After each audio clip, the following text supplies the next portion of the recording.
What's going on, ladies and gentlemen? Welcome back to CFL Central, CFL content for the fans, by the fans. Now today we're going to be talking about the Toronto Argonauts and basically everything that's kind of happened post their Eastern Conference final loss to the Hamilton Tiger Cats. They've had a very busy free agency, and they've also just had a very busy offseason and kind of new overlook on what this team's going to be with new management and everything kind of be shaken up a little bit there with the Argonauts.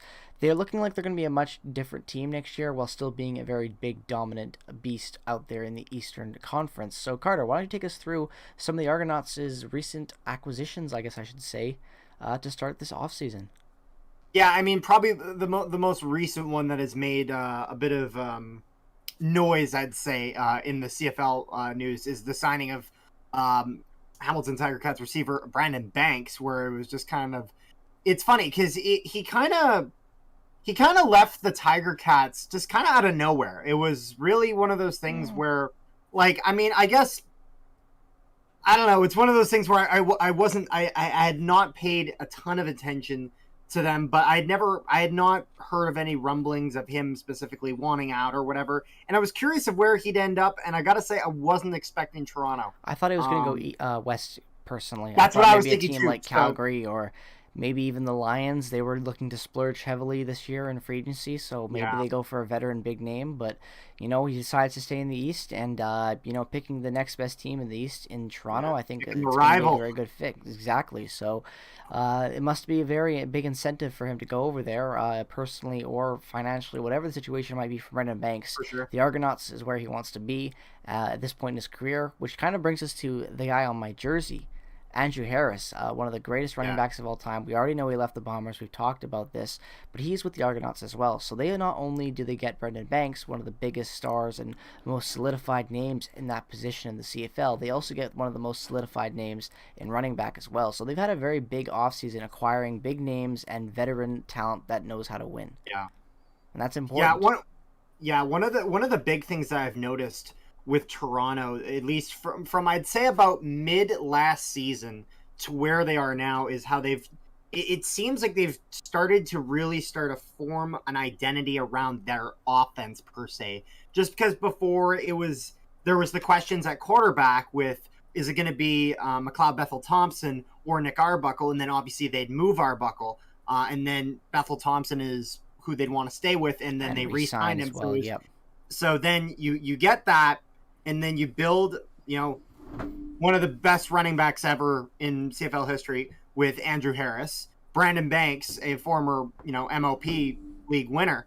And then you get some other solid receivers like Markeith Ambles and Devaris Daniels. And then also you sign a guy like DeMonte Coxey out of college, who was pretty solid. I believe he was in the Bowl division in the NCAA, I believe. I think you're correct about that. Yeah, he played in, I want to say it was Memphis. Yeah, he played in Memphis, and overall, I mean, he had 2,000-yard seasons in Memphis, so pretty solid guy to pick up and add to bolster up your offense. So I think the big thing, like I said, is an identity forming for the offense of the Toronto Argonauts. Absolutely. There's no better way to put it. They really want to go out there and improve on what they already had, right? Like, they found their guy in Bethel-Thompson, and they wanted to surround him with weapons and options and just build a team from the quarterback position, it seemed like. Their offense looks like a very good, well-oiled machine. They're ready. They're going to be really ready and hungry in the East. I also really like what the Red Blacks have done as well. And Ottawa as well has, you know, remained a very top-tier team in the East as well. Montreal is the only real weak link in that division really at this point.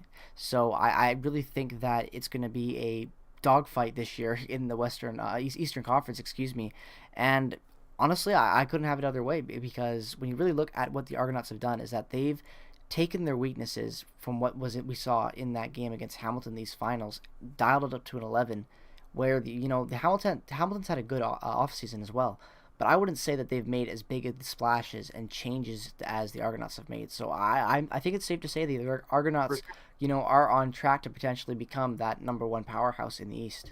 Yeah. And I mean, as we've mentioned before, one of the things that Toronto has been struggling with a bit as of recently is, I mean, they have some issues with attendance. They have some issues with fan intrigue in the team. And one of the biggest issues a team can have when trying to intrigue fans is not having an identity. So getting that around at least an offense, bringing in some big name value players that Exactly. people are going to know is going to be big and important to getting people out to games. And they've not done bad with the defense as well. I mean, they signed Kenock Mwamba, a solid What a 10-year name. veteran at linebacker. And then they also have Chris Edwards, who got 3 sacks and 3 interceptions last year, and Jagarrett Davis at D-line. So, I mean, they've done pretty solid all around. And it's going to be really interesting because I think when you look at the Eastern Conference this next CFL season, I think we're going to see a very different Eastern Conference than we did I think so this too. past season. I mean, obviously the Red Blacks have been the most active out of everyone there, and which I found really interesting because mid last season they were almost kind of throwing shots around of like, oh yeah, like you'll see, and then everyone just kind of like, they haven't done anything, they're still losing it. Well, now you're starting to see. So I always, it makes me wonder how a team that's been making moves as well, but not the same types of moves as Ottawa is gonna fare. So I'm curious. Yeah, I think Toronto's like you. I think it's going to be good to see Harris jerseys in Toronto. And as much as like, I hate to see Andrew Harris on a Toronto jersey, uh, I think having a guy like that is very. Look what he did for Winnipeg, right? Like the Bombers were already a very popular team. They're one of the biggest franchises in the CFL, right? But even Carter can back this up. You saw way more Andrew Harris jerseys being worn around the city once he Oh came here yeah, and started to win here, right? A local guy, it was a big draw, for and sure. to have that in Toronto, I really do think he's going to have that effect on the field as well and within the city and the fan base Yep. for the Argonauts. So I think the Argonauts are going to have a really interesting year next year. I know I'm going to be really intrigued to watch them play, and I bet a lot of you other CFL fans are going to be intrigued to watch them play as well. So why don't you let us know your thoughts down in the comment section below on the Toronto Argonauts and their free agency and just everything they've done up to this point in the offseason so far for the CFL middle offseason period we're in. Either way, have a great rest of your day. Thank you so much for watching this video. If you're new to CFL Central, make sure to subscribe, turn on notifications, follow us on Twitter, Instagram, and make sure to check out all the other affiliated links in the description as well. Like I already said, have a great rest of your day. Peace, love, and positivity as always from both me and Carter. Go Bombers, go! Go Argos, go! And have a great rest of your day.